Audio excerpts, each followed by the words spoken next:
এখানে যে সাসপেনশনটা খোলা দেখতে পাচ্ছেন মনোশক, এটা হচ্ছিল আমি সুজুকি জিক্সার বাইকে। তো এটা আমার কাছে আসছিল ময়মনসিংহ থেকে। এম মহিদুল হক ভাই পাঠিয়েছিলেন। তো উনি দুইটা সাসপেনশন পাঠিয়েছিলেন, একটা হচ্ছিল পিছনে মনোশক আর একটা সামনের। দেখুন রিয়ার সাসপেনশন, তো সামনের গুলো কিন্তু সব জায়গায় রিপেয়ারিং হয়, কিন্তু এই ভাই তারপরে ওখানে কাজ করায়নি, আমার কাছে পাঠাইছে অনেক দূর থেকে, পার্সেলে পাঠাইছে ময়মনসিংহ থেকে। তো দেখুন মনোশকটা আমরা এখন সেটিং করব। আর ওইটার হচ্ছিল রড খারাপ ছিল, সামনের ওইটার রডটা আমরা লেদে কাজ করাই ঘুরাই দিছি, দিয়ে সেটিং করে দিছি। যাই হোক ওটা ওকে আছে, আমি ভিডিও শেষে দেখাবো। আর এখন মনোশকটা সেটিং করতেছি। দেখুন এখানে অয়েল দেওয়া হয়েছে, আর হচ্ছিল এখন বুশ ঢুকাচ্ছি। সেটিং করানোর পরে এটার কম্প্রেসারটা কেমন আসে দেখাবো, এবং সামনেরটা যেটা পাঠাইছিল ওটার কি কাজ করলাম এবং ওটা কেমন হয়েছে ওটাও আমি দেখাবো। দেখুন এটা এখন সেটিং করানো হচ্ছে, রিপিট করে দিচ্ছি। দেওয়ার পরে আমি আপনাদেরকে কম্প্রেসারটা দেখাবো যে কম্প্রেসারটা কিরকম আসছে। তো দেখুন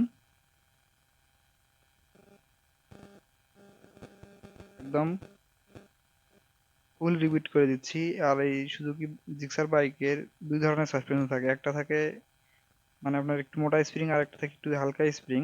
মনোটনের আলাদা, এসএফ এর আলাদা, এটা সম্ভবত মনোটনের। তো দেখতে পাচ্ছেন এটা কাজ কিন্তু শেষ। এটা সামনেরটা দেখুন, সামনেরটার এই যে স্ক্র্যাচটা ছিল আমার হাতের কাছে, এটা নিচের দিকে ছিল, এখন আমরা ঘুরে দিয়ে উপরের দিকে করে দিলাম। তো দেখুন এটা কিন্তু একদম 100তে 100 আছে। এবং পিছনেরটার কম্প্রেসারটা আমি দেখাই, দেখুন পিছনেরটা কেমন, একদম 100তে 100। দেখুন কম্প্রেসার দেখুন।